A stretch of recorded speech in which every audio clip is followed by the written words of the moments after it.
To make sure that I wasn't going to put myself in any line of trouble, I had gone to seek legal advice, my lady. It was specifically to make sure that you don't put yourself in trouble. Correct.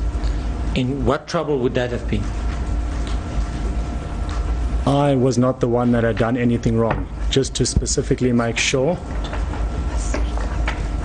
From what I can remember at that time, yes, my lady, that's what I had gone to do. So, what you could remember at the time, you shared with the attorney and the advocate? Yes, my lady. And your statement was then settled and you were satisfied with it? At that time, yes, my lady. Now, it was the truth that I had given. I'm sorry, you added? It was the truth that I had given at the time, my lady. What was the truth? The affidavit or my statement.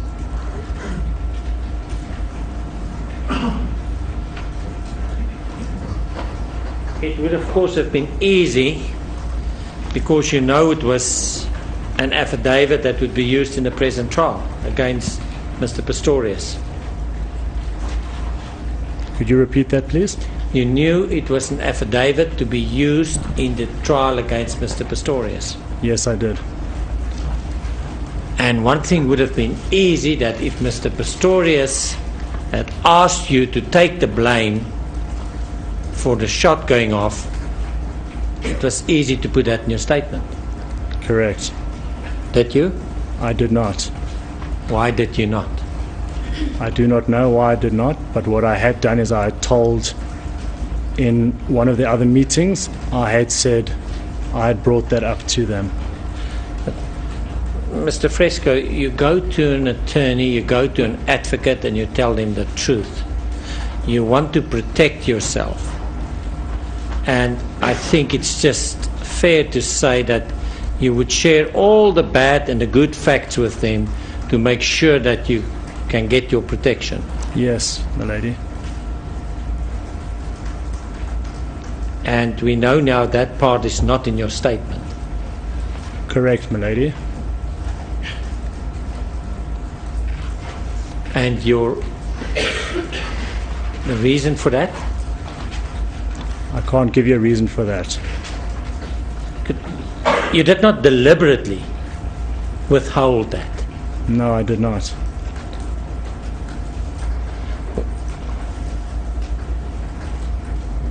Did not remember it at the time? Something that I had not thought about at the time, my lady. Because they went through the whole incident with you in your statement, and notwithstanding that fact, you did not think about it. I had not at the time, no.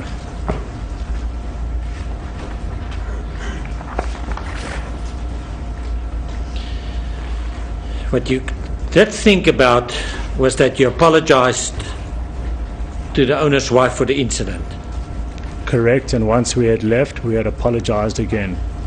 And what you did think about is that you also apologized to the husband. Correct. Whilst leaving, the accused had also apologized, and then we had left. What did he say? I'm sorry. And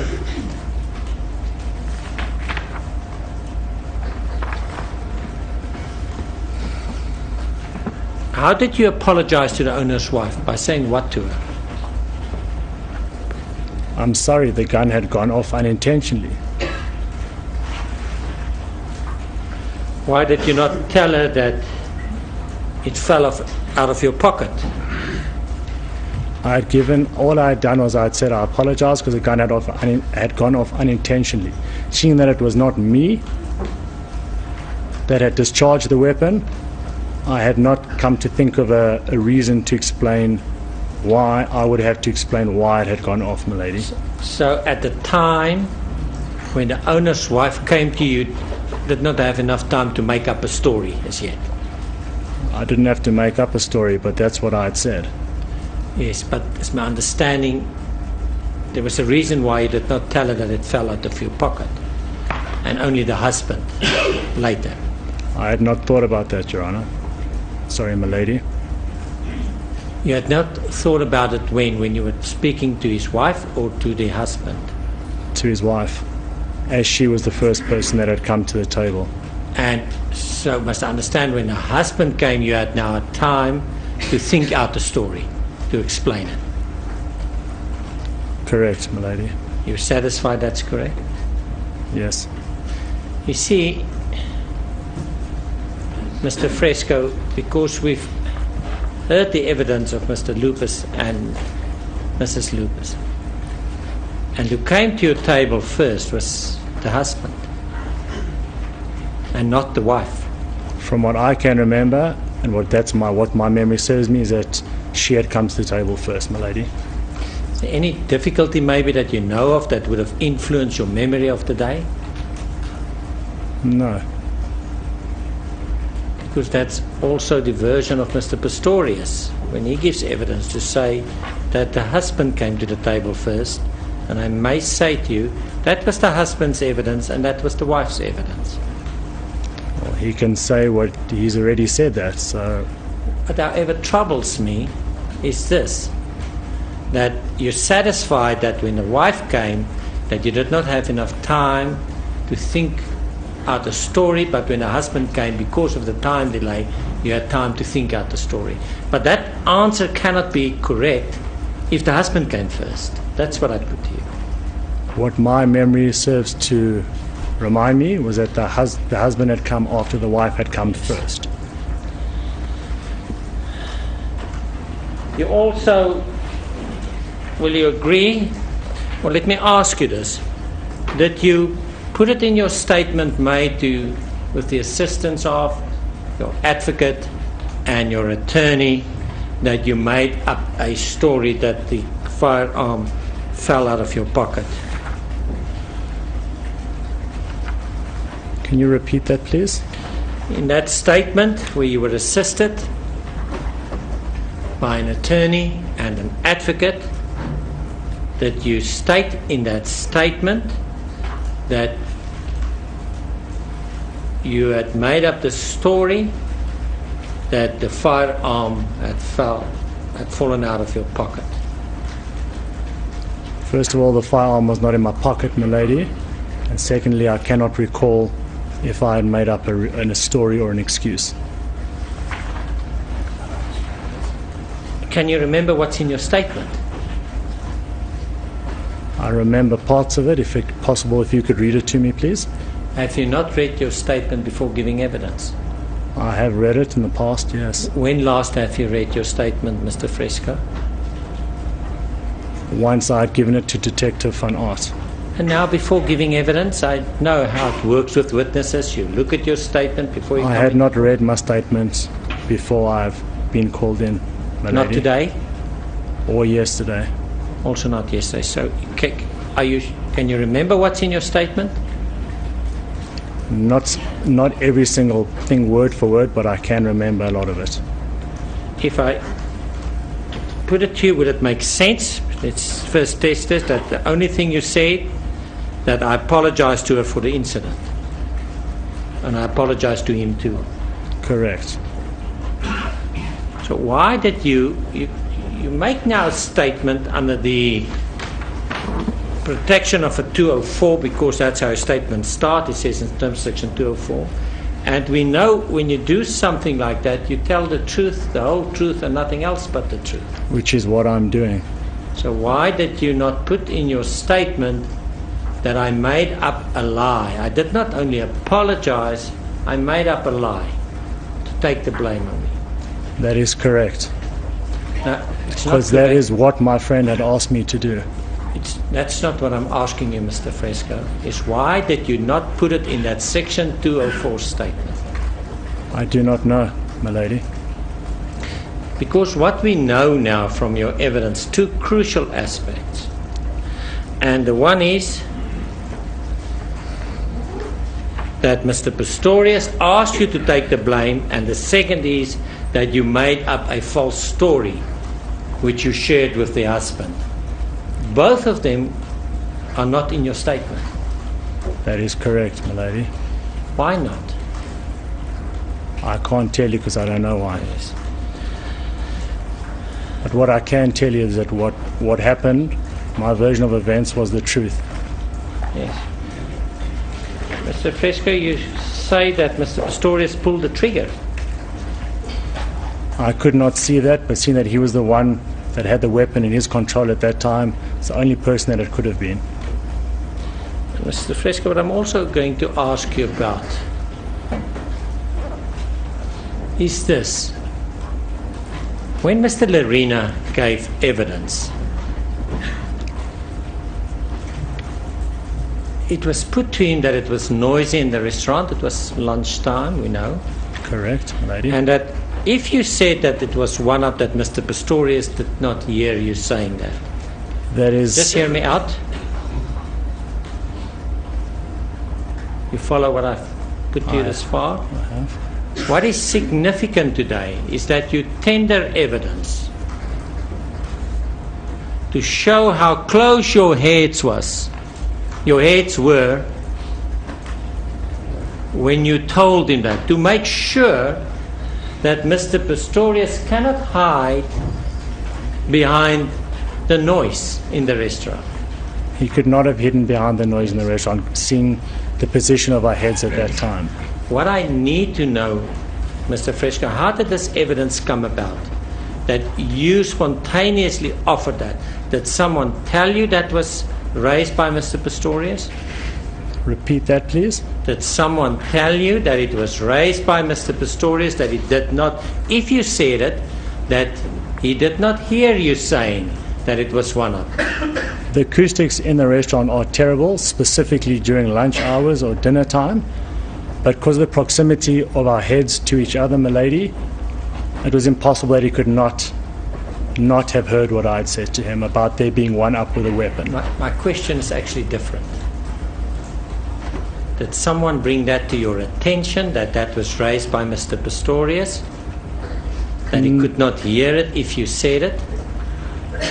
Or do you say it's just a coincidence that you tendered spontaneously the heads coming together to make sure that he would have heard? You could not reach each other, having been so far apart from each other. Yes.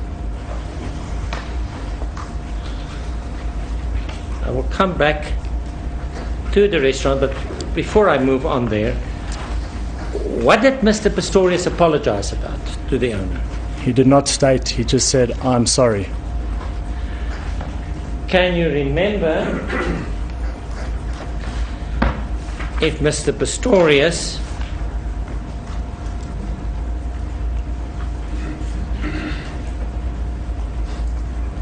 apologized? He said it was his fault, and then I quote a sentence and see if it rings a bell. I and Darren kept on telling Oscar not to talk. Does that ring a bell?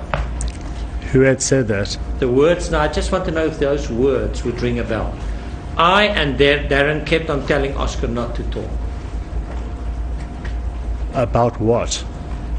About him saying that it's his fault, that he would pay for the damages. All that he had said once we had left to the owner of the restaurant was, "I am sorry." So you would say that there's no chance that this could be true if someone said, I and Darren kept on telling Oscar not to talk. Or can't you remember it? I don't remember anything along those lines, my lady. Okay, can you just remind me at what point was that said? That was after he spoke to you, No, handing the firearm back to you. this was, my lady, after we had paid the bill and we were all leaving the restaurant.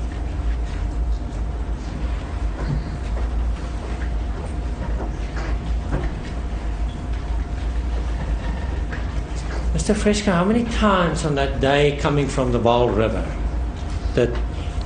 were you stopped by the Metro Police? We were stopped on 2 separate occasions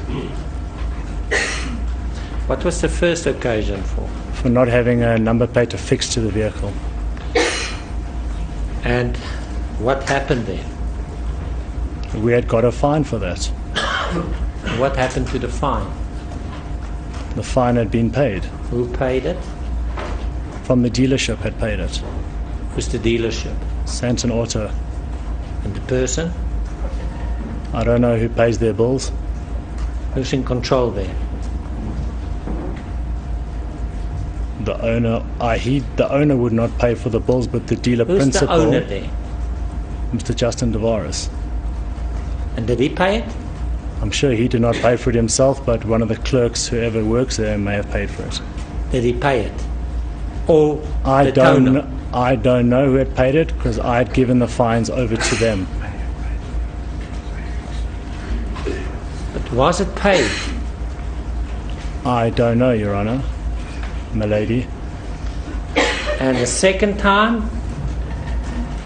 Second time, same as the first time that I'm going to tell you, I don't know if it was paid or not. I had handed the fines over. What was the fine for? What speed? Exceeding the speed limit. I don't know the exact speed. Can't remember. No, I can't. What was the maximum speed you were doing in a day? I can't remember that day. 260 on the speedometer? Because that's something that you should remember. I can't remember how fast I was driving that day. Mr. Fresco, I've never traveled 260, but what I want to say to you, of course, if I do, that's something that I will remember. That's why I ask you, don't you remember something like that? No, I don't. Do you remember? Just hold on a minute. Is there something wrong?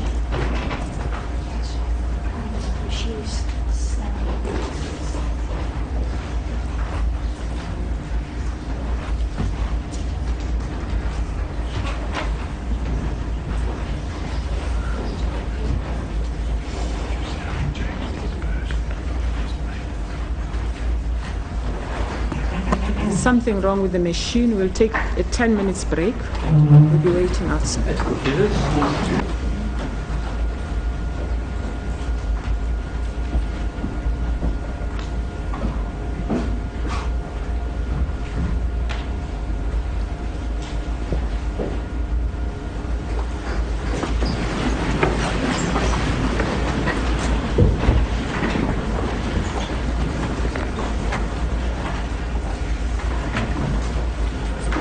You're still under oath, Mr. Fresco?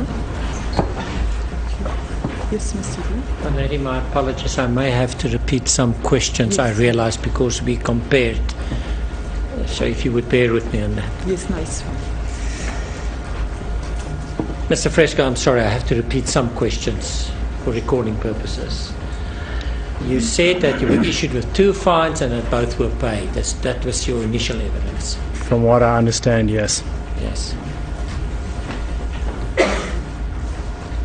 I also asked you about the high speed that you were driving, and what is your answer to that? As I said, you had said a speed and I said I can't remember. You're not denying it. If I can't remember, how can I deny it? Well, I think you can. If you tell me that I drove a certain day at 260 kilometers an hour and there was no way that I could have done it, I would deny it. I won't say I can't remember it. That's the point I'm making. What do you say to that? As I said before, I can't remember. So must I then accept that you cannot deny it? I can't deny if I can't remember. You said that you were stopped on 2 occasions. The one for the number plate and the one for speed. Correct. And on both occasions you received a fine, one for the number plates and one for the speed. I did, my lady.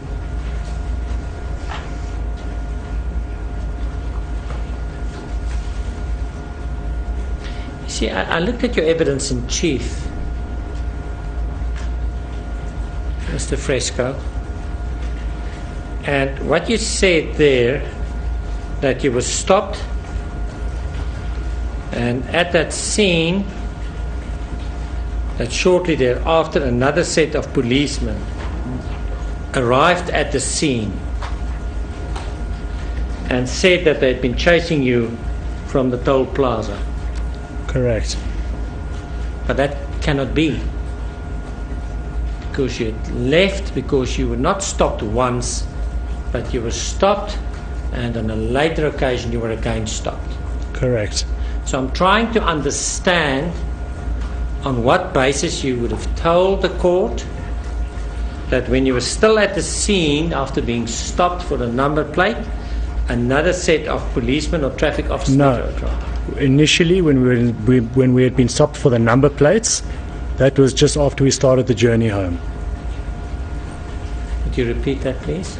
Just after we had left the Vaal River, shortly, I can't exactly remember a timeline, we were stopped for the first time. That's for the number plates. Correct. And then? Later on the drive home, the lady was stopped for speeding. Where was that in relation to the first place? Quite a way away, a long way away. I can't give you an exact distance because I don't know. Still on the highway? The one on the one where we got stopped was just after the Grasmere Toll Plaza. The first time or the second time? Second time for speeding after the Grasmere Toll Plaza. But what I'm asking you about is your evidence in chief. When you said that you were still at the scene when another set of policemen... That was the second time. So you were stopped the second time for speeding, which is when the policeman touched the accused weapon. That was the second time we were stopped. The first time we were stopped was for the number plates.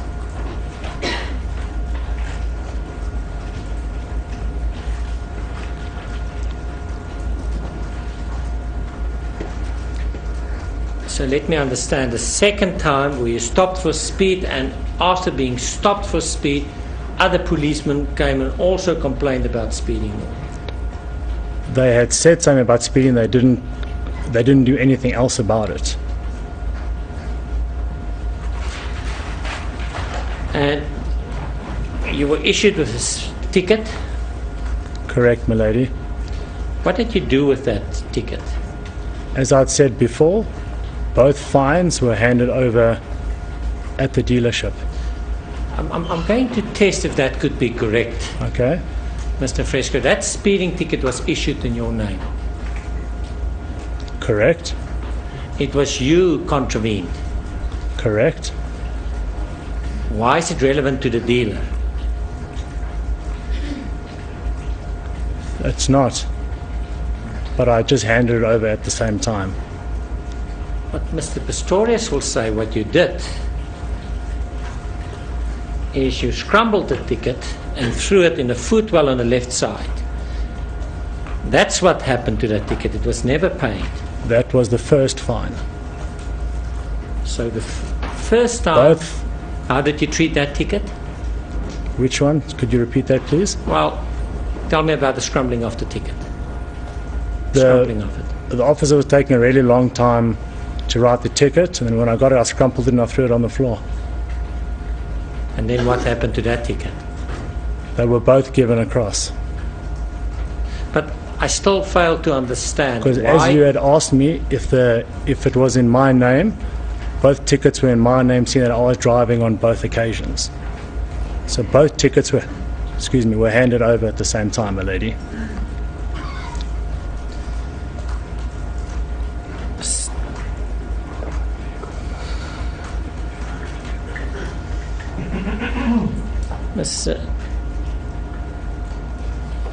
Did you not, the two of you, Mr. Pistorius and you, not say that you wanted to shoot a robot?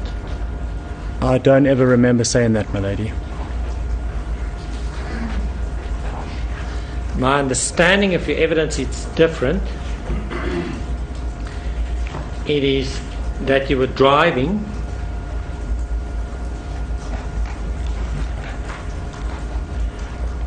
and it was quite some time after being stopped. The second time, that without you knowing, out of the blue, Mr. Pistorius fired a shot through the open sunroof. That was on the way home after having gone to those other people's houses, that he had fired the weapon out the sunroof. Yes, the emphasis is a bit different. It was quite some distance from where you had been stopped the last time. It was quite some time after we had been stopped. And before the firing of the shot, there was no warning that it was about to happen. No, There was no talking about it. none, my lady. There was no irritation about it. No, because this was quite a long time after we had been stopped. There was no one being furious about anything before. No, There was no one laughing about it. no. It was just on the drive after we had left these other people's houses. Out of the blue. Out of the blue, No my lady. warning. None, my lady. I'm just trying to think what we should do and how I should treat the evidence of Ms. Taylor, where she said that Oscar and Darren were pretty anxious and a little bit irritated with the policeman. And so they laughed and they said that they wanted to shoot a robot. And then Oscar shot a bullet out of the sunroof. That would not be true according to you. Not what I remember. Well, that's an interesting answer. Not what I remember. Is it that you can't remember, that you say she may have spoken the truth? Or is it that you're happy and satisfied that your version is the truth? That's what I'm happy that my version is the truth, my lady. But then your answer should be, that did not happen when I was in the car. Ms. Taylor's version, that did not happen. Would that be fair? Well, if you're going to word it like that, then yes, no, that did not happen. Yes.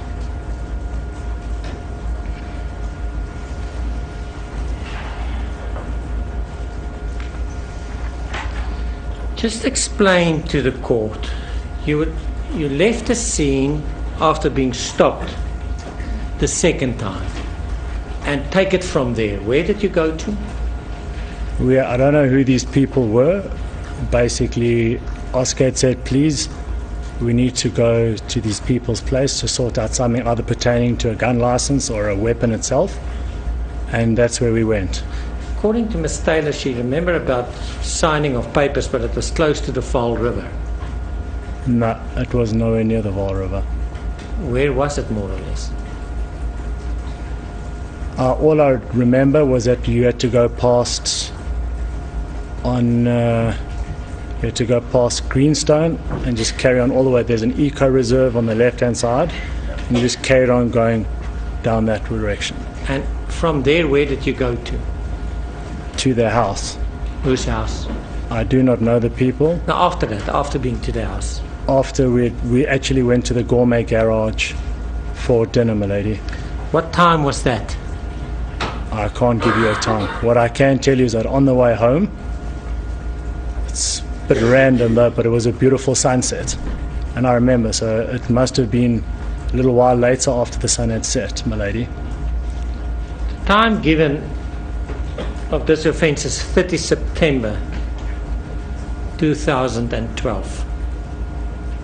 Would that accord with your memory? It does, my lady. So when did you see this beautiful sunset? On the way from these people's place to the restaurant for dinner. And which you go to the gourmet cafe there. Gourmet garage in Ethel Square, my lady. And after that, After that, I can't remember what happened. how long did you stay there? We had had a dinner, and on the way out, there was an elderly couple that was sitting at a table, a couple of tables away from us. And when we were leaving, they had started discussing Oscar and the lady at the table. I'm not sure, something pertaining to golf. And then I carried on walking out the restaurant. I couldn't hear the part about golf. Something pertaining to golf, and then I had walked out the restaurant. What pertained to golf? I don't know. Something that either they had played together or she saw him playing somewhere before, and then I had walked out the restaurant, my lady. And from there, where did you go? I can't remember where we left from Well, there. I I do understand. not know where we went from there. Now let's take it back. You drive from this house from somewhere. It's a beautiful sunset, and you go to have dinner.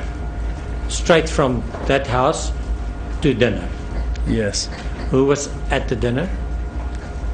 The accused, Sam Taylor, and myself were at dinner. Who were there, sorry? The accused and the three of you. Correct. And now after dinner, you have one car. I was saying I do not know what happened after that. I understand that, but am I correct to say you're still there in the same car? Well, we arrived there in the same car, so yes. So what happened now?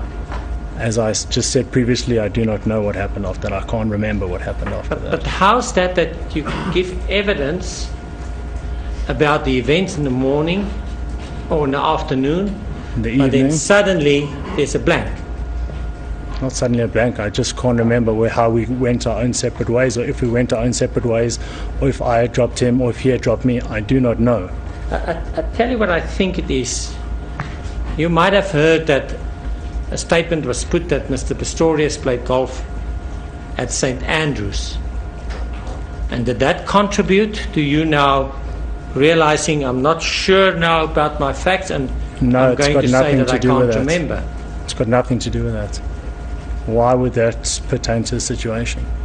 So how is it that you remember up to dinner and you can even remember a conversation, something about golf with someone that spoke to Mr. Pistorius? Because I was walking And right then- behind him when we were leaving the restaurant.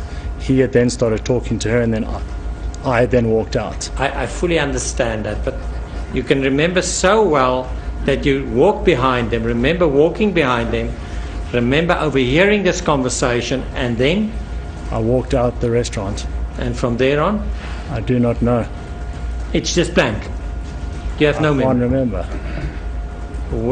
From when do you remember again?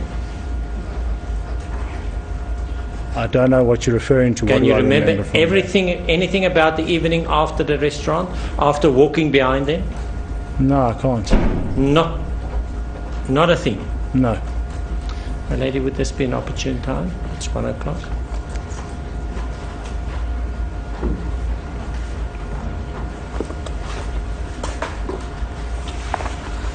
We'll take our agenda.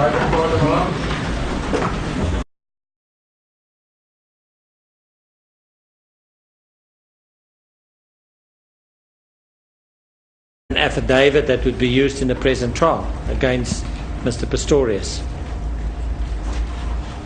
Could you repeat that, please? You knew it was an affidavit to be used in the trial against Mr. Pistorius. Yes, I did. And one thing would have been easy, that if Mr. Pistorius had asked you to take the blame for the shot going off, it was easy to put that in your statement. Correct. Did you? I did not. Why did you not? I do not know why I did not, but what I had done is I had told in one of the other meetings, I had said I had brought that up to them. Mr. Fresco, you go to an attorney, you go to an advocate, and you tell them the truth. You want to protect yourself. And I think it's just fair to say that you would share all the bad and the good facts with them to make sure that you can get your protection. Yes, my lady. To make sure that I wasn't going to put myself in any line of trouble, I had gone to seek legal advice, my lady. It was specifically to make sure that you don't put yourself in trouble. Correct. In what trouble would that have been? I was not the one that had done anything wrong. Just to specifically make sure, from what I can remember at that time, yes, my lady, that's what I had gone to do. So what you could remember at the time, you shared with the attorney and the advocate. Yes, my lady. And your statement was then settled and you were satisfied with it. At that time, yes, my lady. Now, It was the truth that I had given. I'm sorry, you added. It was the truth that I had given at the time, my lady. What was the truth? The affidavit or my statement.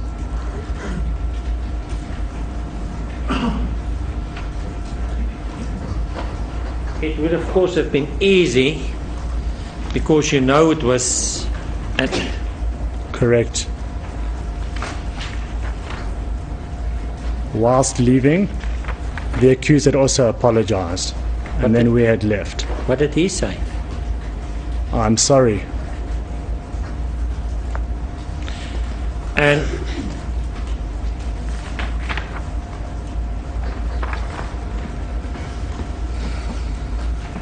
how did you apologize to the owner's wife? By saying what to her? I'm sorry, the gun had gone off unintentionally. Why did you not tell her that it fell off out of your pocket? All I had done was I had said I apologize because the gun had gone off unintentionally. Seeing that it was not me that had discharged the weapon, I had not come to think of a reason to explain why. I would have to explain why it had gone off, my lady. So at the time when the owner's wife came to you, did not have enough time to make up a story as yet? I didn't have to make up a story, but that's what I had said. Yes, but it's my understanding there was a reason why you did not tell her that it fell out of your pocket, and only the husband later. I had not thought about that, Your Honor. Sorry, my lady. You had not thought about it when you were speaking to his wife or to the husband? To his wife, as she was the first person that had come to the table. And so must I understand when the husband came, you had now a time to think out the story, to explain it? Correct, my lady. You're satisfied that's correct? Yes. You see, Mr. Fresco, because we've heard the evidence of Mr. Lupus and Mrs. Lupus, and who came to your table first was the husband and not the wife.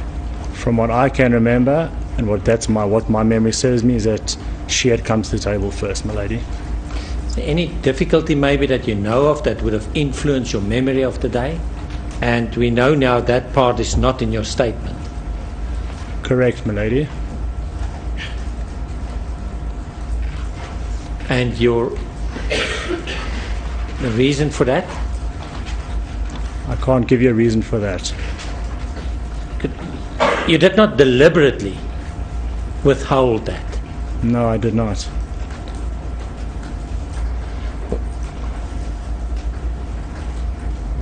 Did not remember it at the time.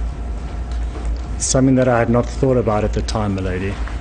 Because they went through the whole incident with you in your statement, and notwithstanding that fact, you did not think about it. I had not at the time, no.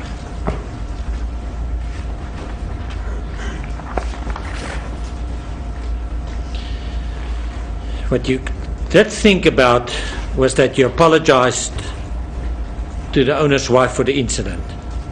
Correct, and once we had left, we had apologized again. And what you did think about is that you also apologized to the husband.